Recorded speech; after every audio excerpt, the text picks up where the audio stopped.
Perfect.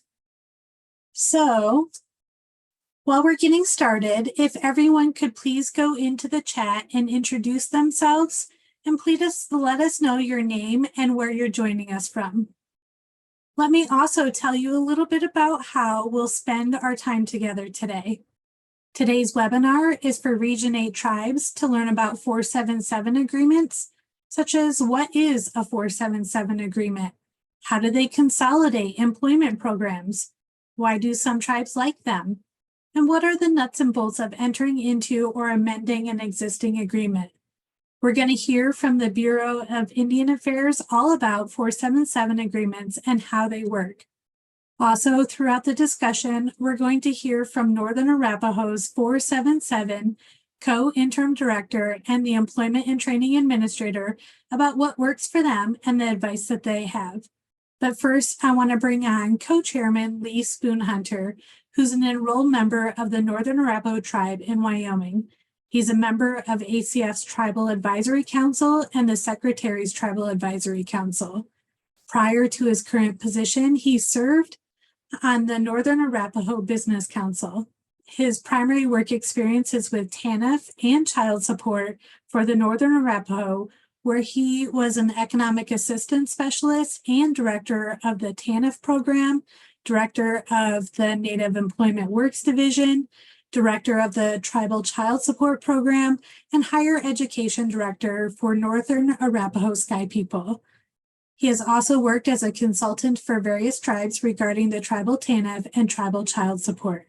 He attended Casper College and Central Wyoming College. Now I'd like to introduce co-chairman Lee Spoonhunter.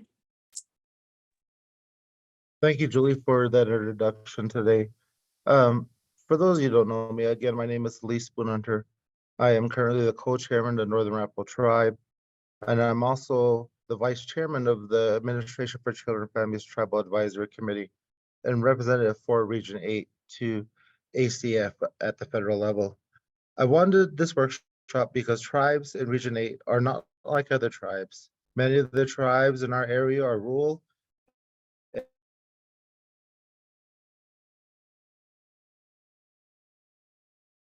and can make difficult for services under our 477 plan, so that our can get everything they need in one place. The services include cash assistance, adult services, youth services, CCDF, child care funds, and also resources that used to come from our TANF program. We recognize that even though 477 is not self-governance, it's still a good tool for tribes to streamline eligible programs and to exercise more control over how we provide services to our people. Thank you for attending today in our region, and it's very good to be with everybody in our backyard of Region 8. I want to thank Nikki and Julie and Vince and Ida and everyone in Region 8 for bringing this together and doing such a tremendous job for our tribes in our region. There were a lot of regions who wanted to attend today from on the National Tribal Advisory Committee meeting we had a few weeks ago. So today's recorded so that they can watch our presentation, and we'll look forward to working in Region 8 with our federal partners, our BIA partners, so that we can move forward and move our tribes in a steady process of becoming 477, 638 self-determination, and also self-governments. So I just want to say thank you all today for attending, and everyone, again, I thank you for all your hard work. Well, co-chairman, thank you. You're too modest. This convening is your idea. You were the one who said Region 8 tribes could benefit from really learning about 477 agreements. So thank you for the motivation, the good idea, and your ongoing leadership and partnership. My name is Nikki Hatch. I'm the regional administrator for the Administration for Children and Families in Region 8, headquartered in Denver. Before we go on, I would like to take a moment and welcome any tribal elders and tribal elected leaders who might have joined us today. If you would like to, and you're willing to introduce yourselves and say a few words, I'd invite you to do that now. Go ahead and go off mute if you'd like to introduce yourself.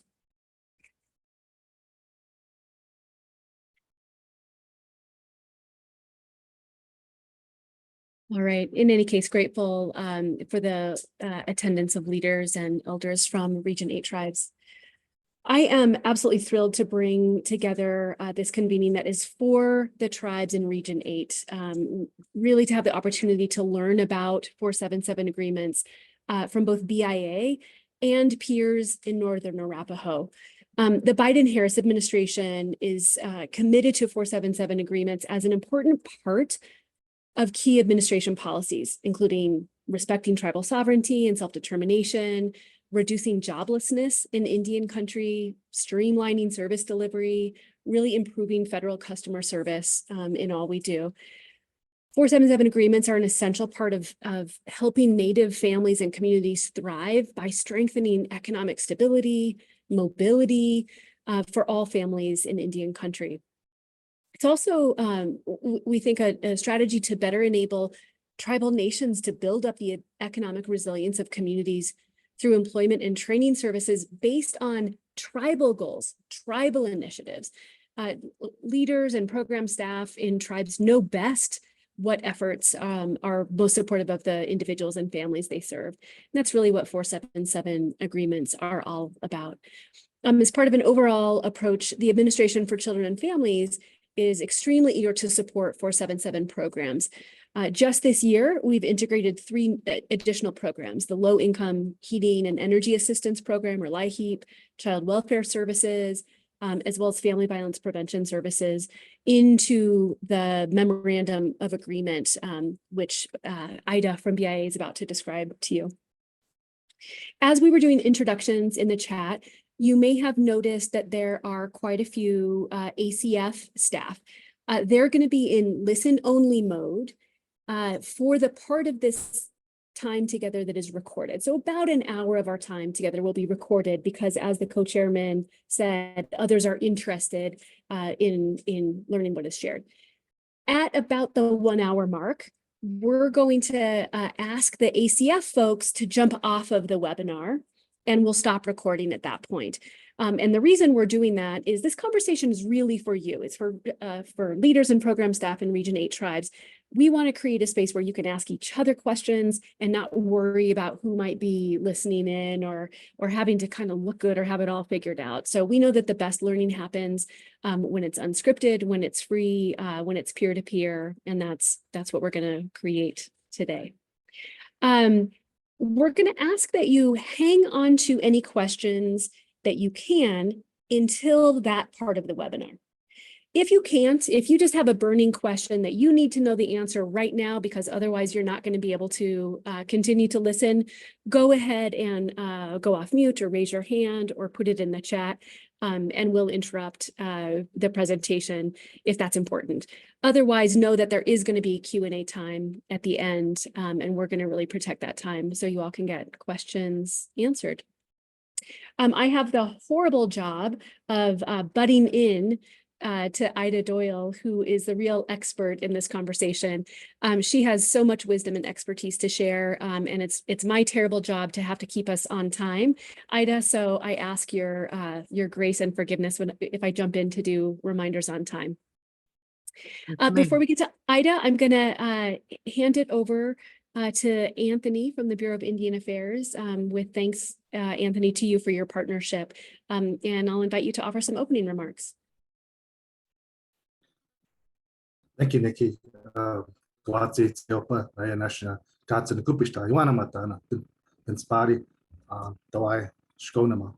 the tribal leaders and elders that are on the call, thank you for your time. It's always, as a tribal leader, I understand that your time is limited and your time is important. So first and foremost, I'd like to thank Chairman Spoonhunter for that introduction into 477.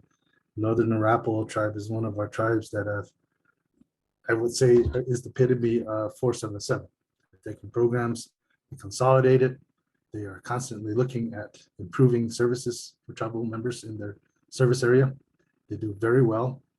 And one thing about 477, it's a tribally driven initiative. It started with the tribes it continues to be maintained and improved over time by tribal nations. So it is a tool. It is a voluntary law that allows tribes to consolidate multiple federal programs into one plan, one report, and one budget. You're going to hear from my staff member and AOTR specialist, awarding official technical representative, Ida Doyle, about the law. But before I do that, I'd like to just kind of introduce, they may or may not be on the line, but first and foremost, our Deputy Bureau Director, who is Genevieve Ricardo. She came on board right at the beginning of the fiscal year of 23. She's doing an amazing job of getting us on track. And I also have to give a shout out to our Asia office, Assistant Secretary Newland, and his team, Catherine Eisenclaus and Sam Cohn, who have taken 477 and supported 477 and got it out there, and is encouraging a lot of tribes to look at this as a way and a means to improve services. And like Nikki said, and also Chairman Spoonhunter said, you all know how to run your programs the best. You know your people, you know your services, you know what works and what not works. On top of that, the way you do your programs is the priority of the tribe. So that team is very, very, very influential in what we've done so far. My AOTR is, of course, Miss Ida Doyle, who's a superstar, and I think she does a very, very good job. I believe she does a very good job in Indian country for 477. I got two specialists up in Alaska, Miss Catherine Carrie McMillan, and also Miss Raybell Whitcomb. We have Mr. Vince Romero in the Northwest region. We have Mr. Ken Lemieux in the Midwest region, Mideast region, and that's our team. So with that, if there's any other questions at the end of the presentation, I'd like to turn it over to Ms. Ida Doyle to start her presentation. And thank you for this opportunity. And thank you to the HHS ACF team, who have been a very good partner in this initiative. So Ida Doyle.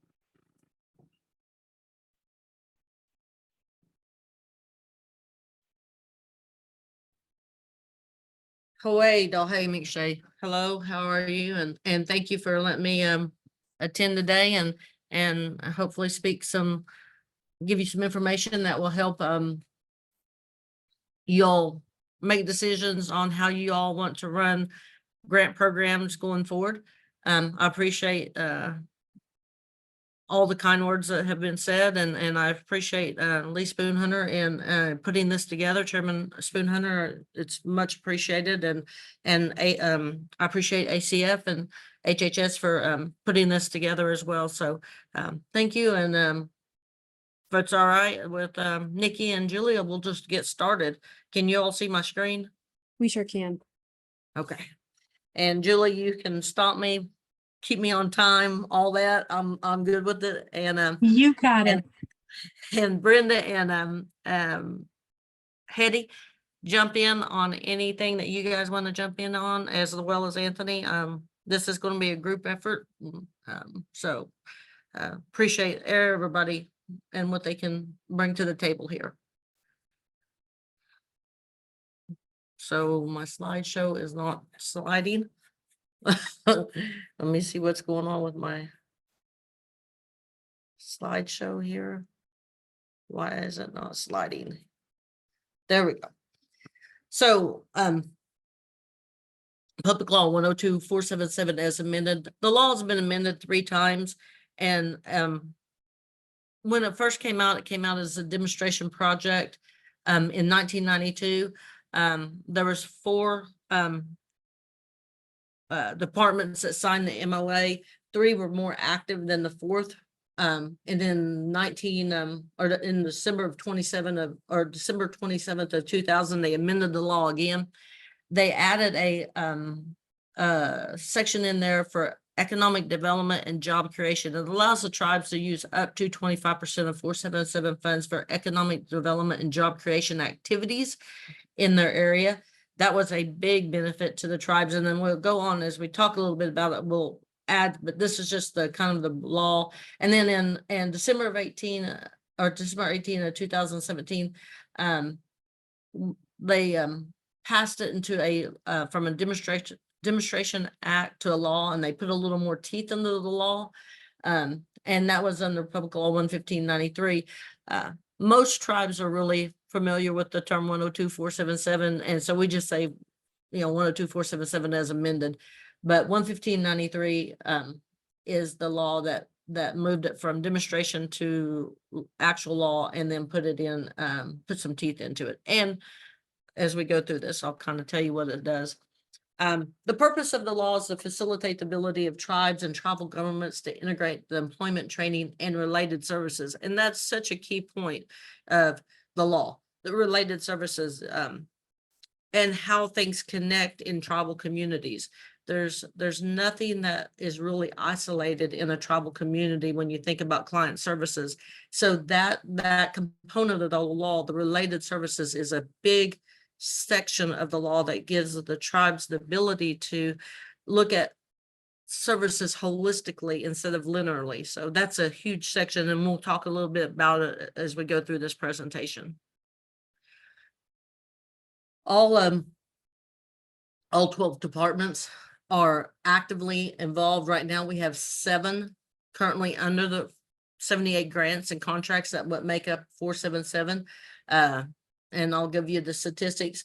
Right now, active partners are commerce, education, health and human services, HUD, housing and urban development, labor, justice. Is that 7? Did I name 7? I think that's all the 7. Of course, interior. We have grants that go under the 477 plans as well. So same slide. So highlights of the law, and I'm just going to hit some higher points on this. There's a lot of good things in the law, but I'm going to hit some higher points on this. So when the 17 they put out an MOA, that's part of the law, and the tribes were able to open it up recently and renegotiate that MOA, and it's a lot more tribal friendly, and so that has been a real positive thing. It's opened up the programming a little bit. The tribes feel like it aligns with the law a lot better, and all 12 federal agencies have signed the MOA and are actively participating in it. Not all 12 agencies have grants under it yet, but that's a tribal choice. The tribe chooses which grants, as long as they meet the parts of the law and are in a nation-to-nation relationship of what grants they want to put under their 477 plan. It's a one-to-one relationship with the administration and the president's office. It's one-to-one, and that is the first time. That was a big thing and part of the MOA. You can be a Title I or a Title IV tribe. It does not matter if you're running a contract, 638 contract, or a compact. You can do either or under 477. I think right now we're at 43 or 44 compacts, and the remaining are, out of the 78 contracts, are contracts.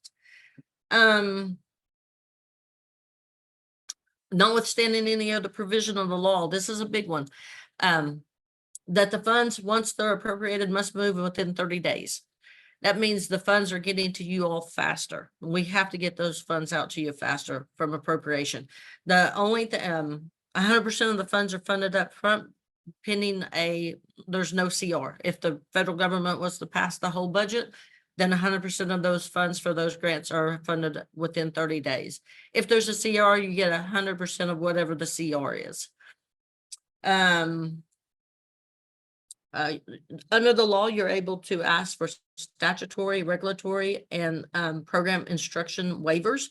Those are approved by the individual secretaries of that grant. So if you had like a a TANF and you wanted to put in a TANF waiver, then the HHS secretary for Health and Human Services would have to approve that waiver.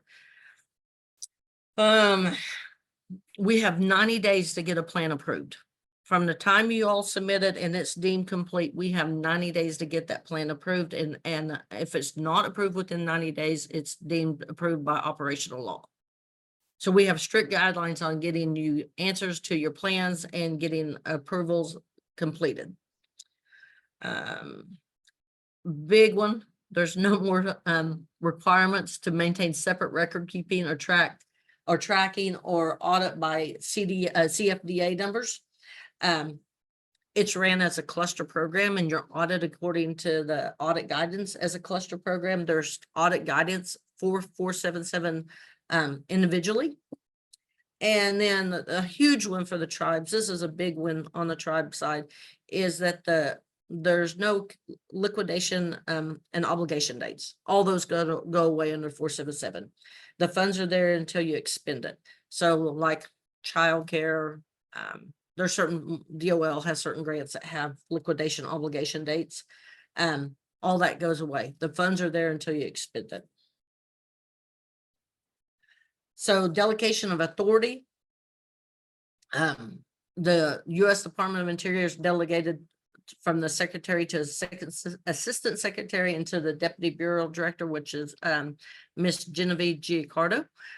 She's our full-time deputy bureau director, and so she signs off and has authority on signing off on all matters dealing with 477. This is the waiver. This is actually the language in the law for if we have any attorneys on, this is the actual language of the law.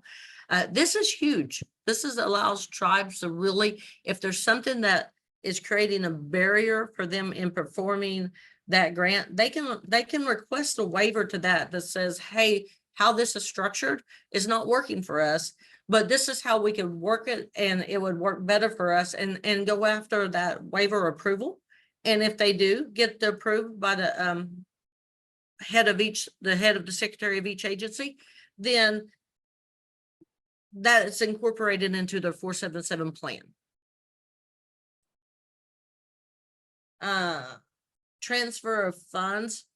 This is basically the funds are transferred from each federal agency to the Department of Interior, and then the funds go through your whether your contract or compact, it goes through your funding in that way. So like I said, I think we have 38 tribes currently that are contract and the rest are all self-governance, and that's how the funds move. And I'm trying to go kind of fast, so if I need to slow down, Julie and Nikki, please jump in. I'm trying to make sure that I leave a lot of time for Q&A. I want everybody to have all the Q&A that we want to have. So this is the timelines for how the 90-day process goes. Day one, from the day we get a plan, we have to determine whether it's complete or not. We have 5 days to do that. On day 5, either we're sending a notice to the tribe saying, hey, we feel the plan is not complete, or we are saying, yes, we've deemed this as a complete plan. Here's your receipt. And then now we're also sending that plan to the federal partners who are associated in the plan. If you have a HHS or DOI or BIE or a Department of Labor, we're sending that plan out to our federal partners for a review.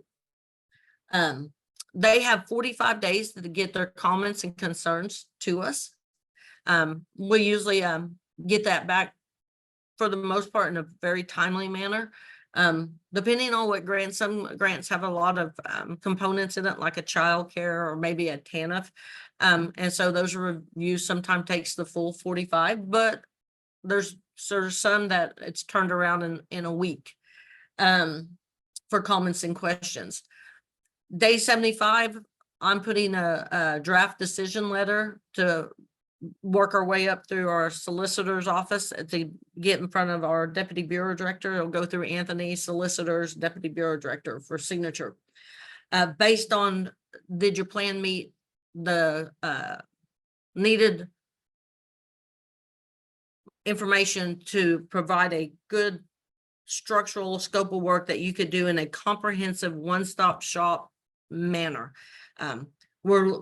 What we don't want to see is a plan that has a grant program and then underneath it is another grant program, because it's not comprehensive. So we work very hard to provide TA to make sure that, when I say technical assistance, to make sure that that plan is a comprehensive one-stop shop, full flexibility for the tribe type of a plan. We want it to work for the tribe. And then day 89, we sent out an email to the federal partner saying that the BIA will be issuing a decision. And then on day 90, we issued a decision. There's nothing in the law that says we have to utilize the full 90 days. I think I turned a plan around the other day in about 47 days. So, I mean, there's nothing in the law that says we have to take the 90, but the federal government does have 90 days to get a plan approved. The process for developing a plan.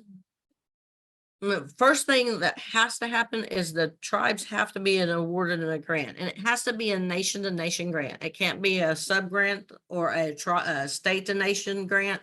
It has to be a nation-to-nation grant. So you have to be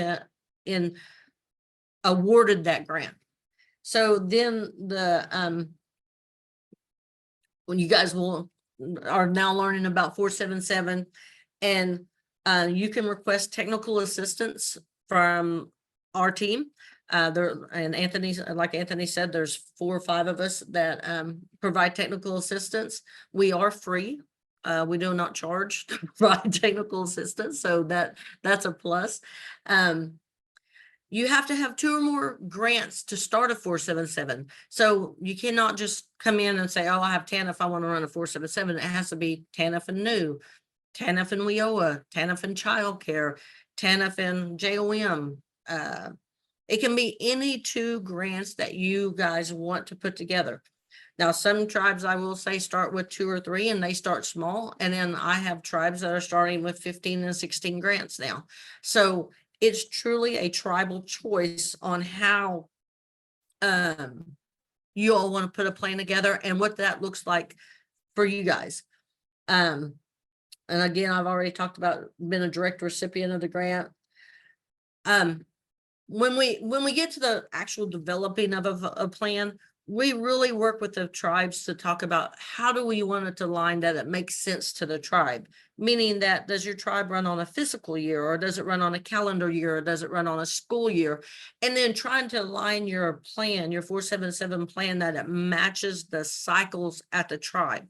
That way it's easier on your grants department. It's easier on your finance department. So we really do try to work on making things align for the tribe.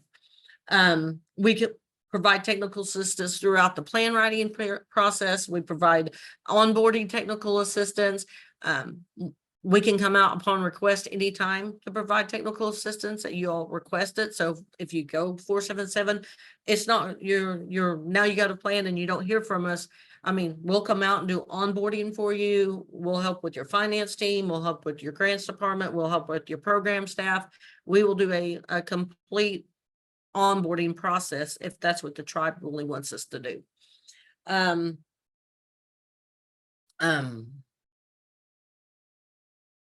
We really look at what you guys had put in your original grants to help write the plans. There's some things that you're going to be plans across 477. There's no 2 plans alike. There's 78 477 plans and none are alike because every tribe is very different and unique. You'll see similar bones throughout the plan, but every plan is different because it's unique to the tribe. We work with the federal agencies. Once you decide what grants that you guys as a tribe want to put in your plan, then we work with the federal agencies to get that plan into a approvable manner by the Department of Interior. We work on providing technical assistance on requiring for reporting. And then once we kind of get that plan ready to go and we think it's ready and it's ready to be submitted, once it's submitted, we start that MOA process, which is the 90-day process, and starts the 90-day clock. So benefits of becoming a 477 tribe. Ida, before we get to the benefits, I wonder if now's a good time for Brenda and Hetty to talk about their experiences related to the process of developing their agreements. Perfect.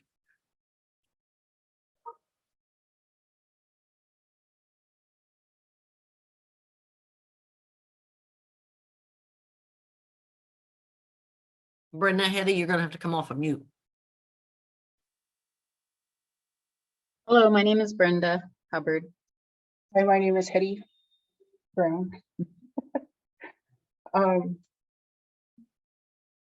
guess our process, when we first started, they hired a consultant to write our plan from an outside tribe. And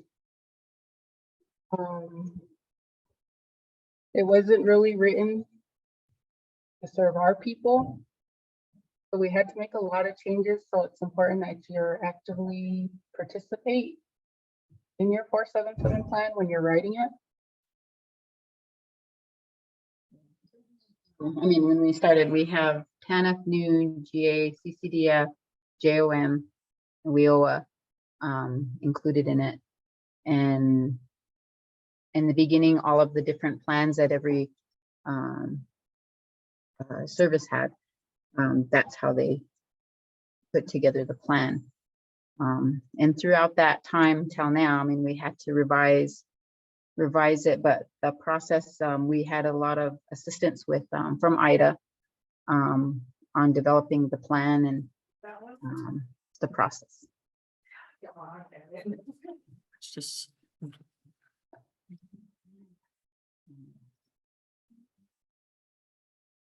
Yeah, Ida was able to do meetings with the, I guess, programs that were that could be included into 477. And then that way everybody was kind of aware of it. And then slowly the programs that we have now are what we went with, TANF, NU, GA, CCDF, JOM, and WIOA. And now we are adding another to that, so.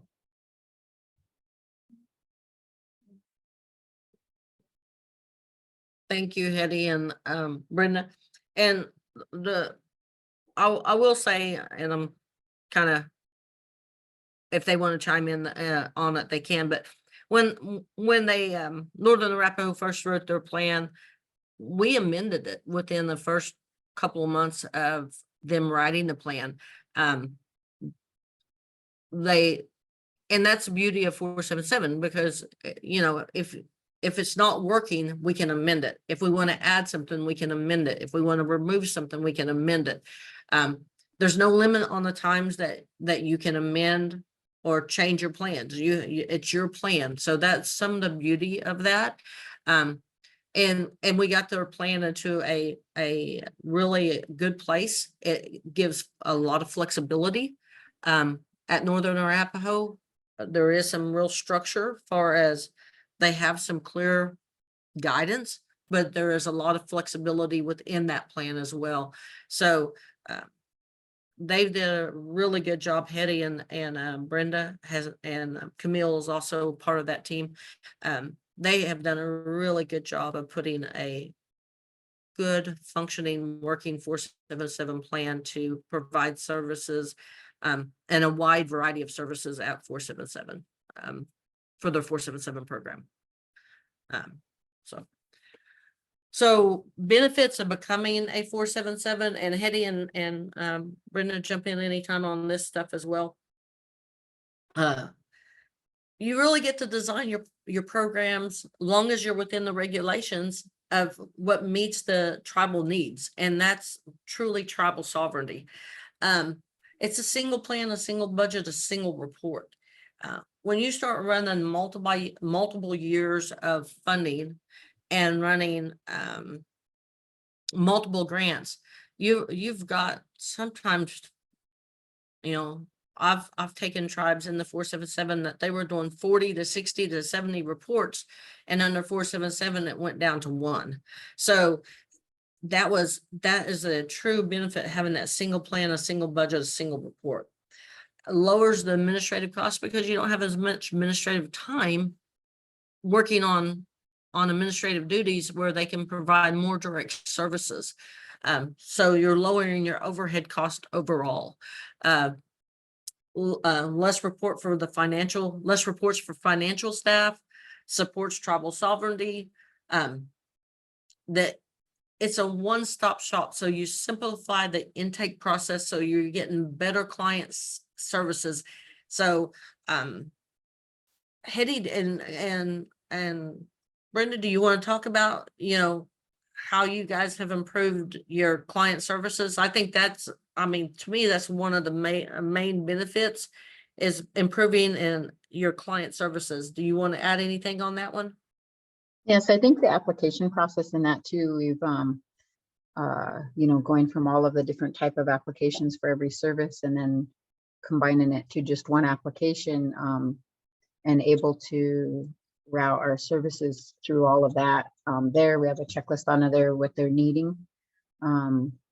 So I think the one-stop shop has really helped our clients, and there is no duplication of services.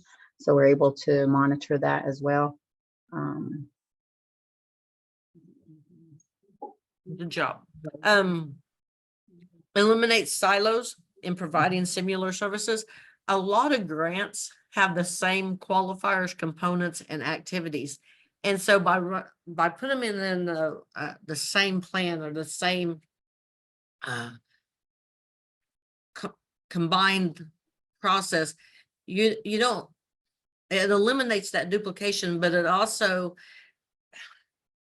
it allows tribes to take little pots of money for those services or activities and combine them and look at that service holistically and say, we've got 4 grants that do employment and training activities. How do we at Northern Arapaho or any tribe want to do that to provide it for our adults or in our supplemental youth? So it gives you a good holistic process of taking little pots of money and combining them, that you can be more aggressive as a tribe to provide better quality of service holistically. They talked about duplication of services. Also, it streamlines your record keeping and retention. Not every grant program is keeping a client file and having the same information from tribe to tribe, from program to program to program. Most qualifiers, components, and activities are the same, so they have the same. You got whether you have to have proof of residency or proof of income or proof of membership or proof of veteran preference, or a lot of grants have the same qualifiers.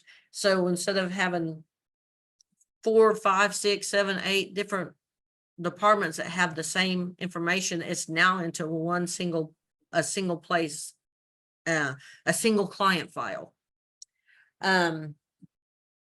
It creates a direct line between economic development and job creation.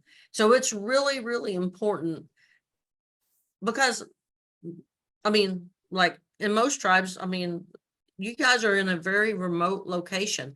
So the same economic opportunities might not be available if you're a urban tribe or near urban.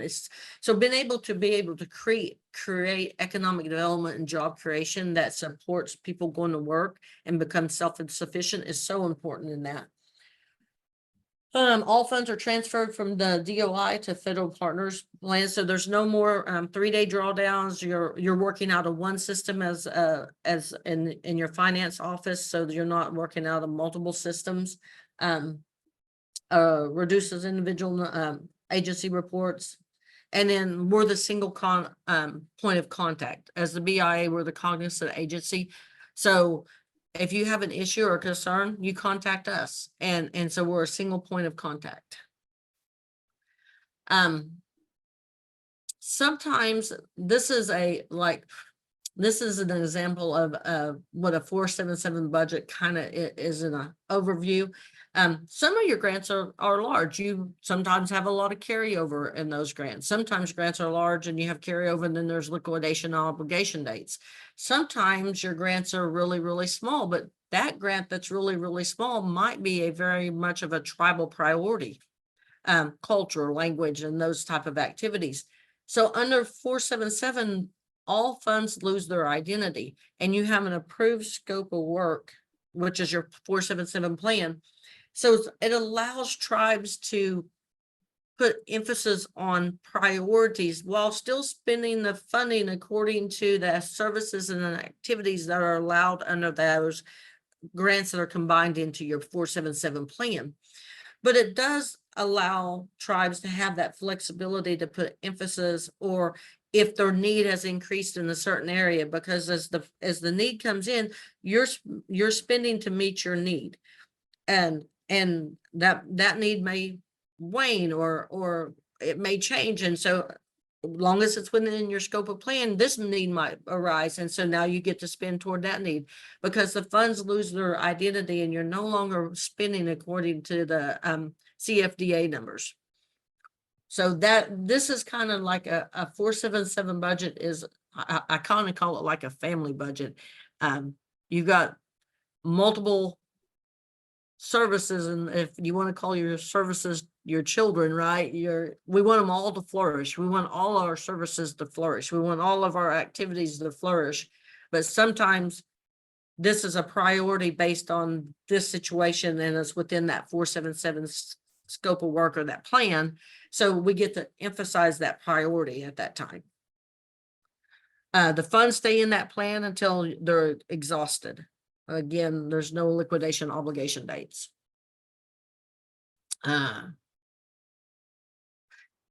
By going 477, it does not alleviate the tribe's responsibility to maintain the grant. So meaning that, like, if you have a child care in your plan, every 3 years you have to turn in that triennial account. However, HHS has been very good partner on this, and there's no longer a preprint. Your 477 plan is the preprint.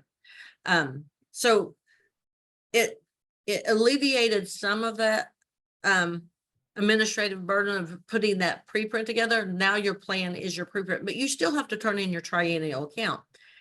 Currently under, if you have TANF, you're submitting your FASR, or welfare assistance, you're submitting your FASR report.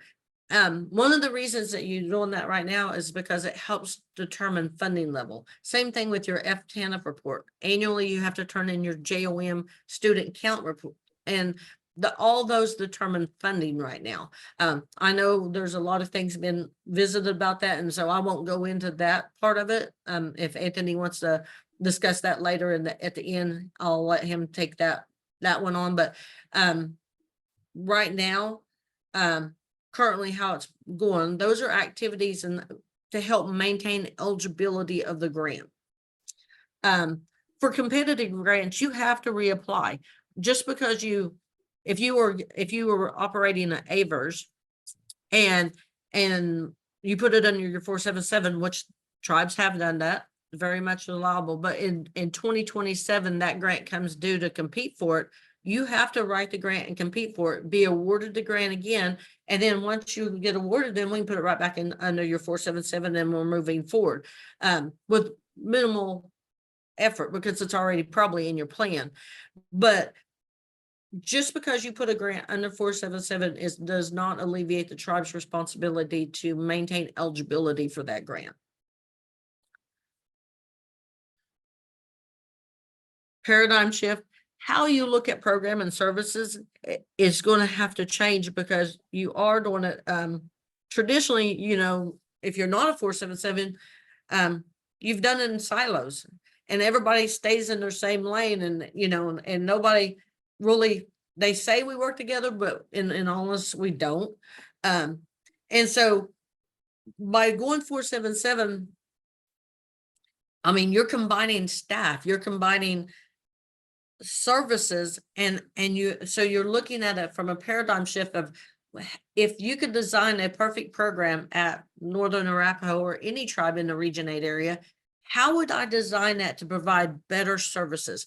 And that's what you need to put into your plan. How am I going to, and change where we're running clients around from each building to each building, and they're having to catch a ride, or they have to find somebody to watch their children while they're getting services.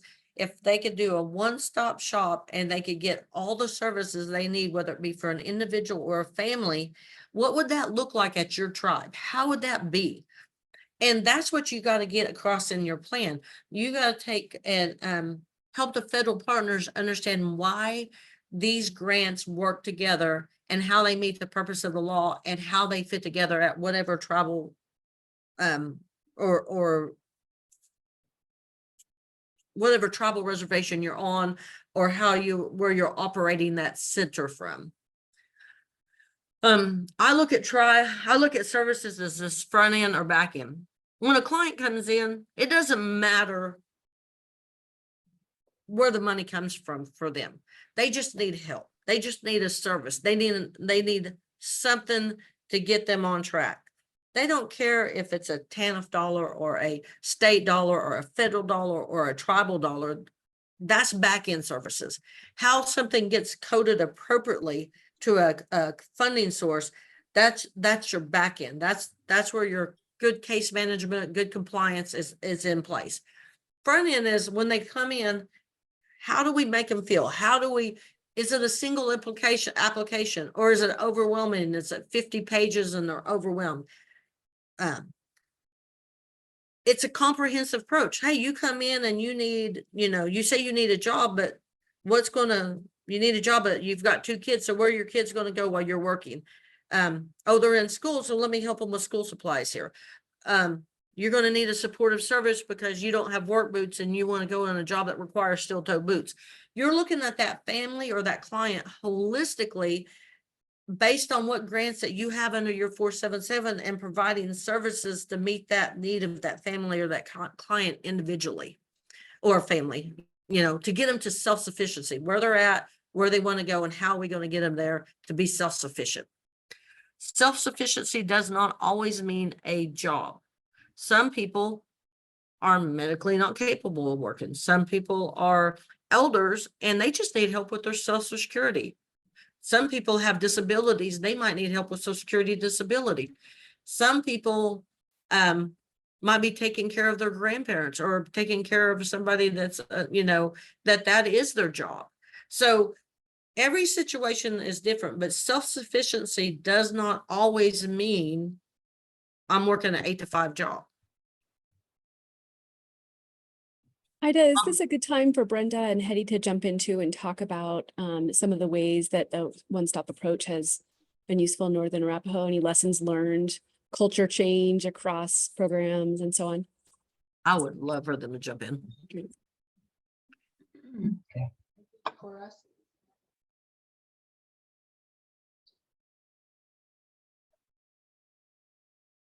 Take yourself off of mute, Brenda.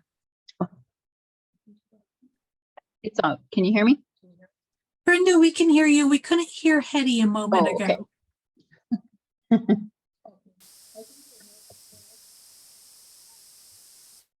Still having a hard time hearing Hetty.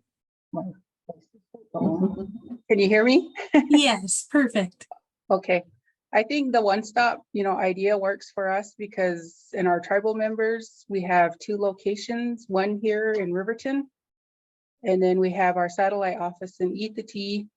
And there's one application and, when they meet the receptionist, they are, pretty helpful. They go through the checklist and they bring in the required documents. And then once they get their intake appointment, then that's when they, if they need additional docs, that's when they're notified of that.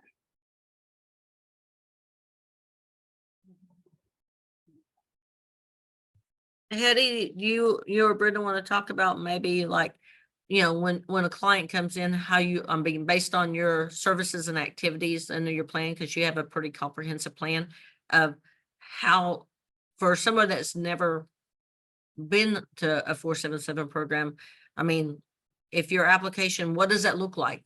I mean, they can get childcare activities, they can get educational activities. So you might talk about not your funding sources, but definitely the, all the opportunities a person walking in the door that maybe needs a job, maybe has children, maybe has their electric turned off. You want to maybe expand on that from that perspective?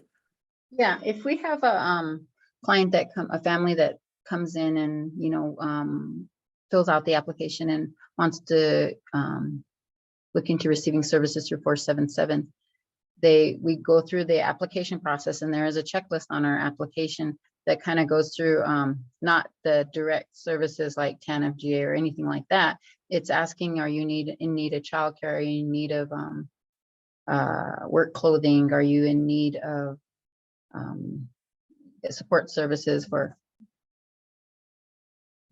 and you go through the checklist, and then like eyeglasses, driver's license, there's like a full range of different areas that they can check. And then as we go through it, we know what services they're needing when they do the intake process. And then, so this family has childcare, obviously, and then they'll need childcare assistance. We're also, like, are they needing tutoring services? Are they needing we have a computer lab on site. So are they needing assistance with resumes? Are they needing assistance with, work readiness classes? So we go through the whole thing at that time as intake to see what areas they're needing for their family. And then we do offer support services for, yes, like utility bills, assistance with their utility bills, if needed, work clothes, auto repairs on some of them, driver's license to remove them barriers for them to help get, if they're looking for employment. If not, yes, we can help with like Social Security, getting them set up with that if they're not receiving those services from those other outside agencies at the time. College classes, we can link them up with our local colleges here to get assistance, and we have our lab here to help them with that if they need to do that here also, and it's open to them. If they're not comfortable going to the college library, or they can come here and get assistance through us to get on service things that they need there also. Like also like employment and training, like WEX services, and to go through the whole process through TANF as a, call it, they'll do hours for WEX, and then they'll go transfer into paid WEX. And then most of them lately been getting hired into full-time positions. So it works for us. And they both did a really good job. They've covered most of this next slide. So I'm only going to hit the parts that they didn't cover. So I appreciate that breather there to let me get a drink. And they've talked most about the first 5. One of the investments of funds, you have to follow prudent investment standards. It's under a 638 contract, so it'd be under ISDA contract, whether you're Title 4 or Title I. So you have to follow prudent investment standards. The interest needs to go back into the program in some form or fashion. Has a lot of flexibility, but you want it to support the program. So whether it be in infrastructure, whether it be in direct services, whether it be in training of your staff, whether it be in help offsetting IDC. I mean, it gives you that full flexibility to help support the program. And it can be also economic development and job creation. What does that look like with, how are you tying that back to employment or job or training or other services that may, eliminating child childcare deserts. What does that look like for you guys in that situation, under that plan, and under those funding sources, diverse funding sources that you have in your plan. So we covered the last two. The only thing that I really didn't think that we covered on this slide very well yet is I'm gonna let Hetty and Brenda take one more shot at this one. Talk about your cross training of your staff. We're still, can you hear me? Mhm. We're pretty much, trying to get most of our staff cross-trained. That way, like Ida always says, if someone comes in or they're not gonna be at work and somebody's able to pick up where they left off, we're getting to that point, but it's still a learning process and some people still want to be silo, but it's getting better and we're being able to service our clients, with other staff members picking up where when nobody's there, I guess. When what you don't want to develop is a person-dependent system. If somebody's gone and then all services stop because nobody knows what that person does, or nobody can tell you anything about that client load because it's a person-dependent system, instead of creating a system that it doesn't matter who picks them up. They have a good case notes. They have a case management plan. There's a good 477 plan with the internal policies and procedures that support that. So anybody, I could come up there, look at their plan, look at their policies, procedures, and execute a service or an activity based on that guidance. So. I know we have just a couple more minutes left and just a couple of slides. So just a few more minutes before we open it up for Q&A, okay? Okay, I'll move fast then. That's Julie's cue for like, hurry up. So I'll move fast. Challenges of integrating, changing, I would say just getting everybody the education of being comfortable with 477, getting your finance team familiar with the CFR Part 200 on audit compliance for 477 and a cluster program. Changing a little bit of how you report. You're used to doing, if you have childcare, you're used to doing the 696T. What does that look like under a 477 report? So changing from quarterly reports to annual reports, continuing looking for applying for competitive grants.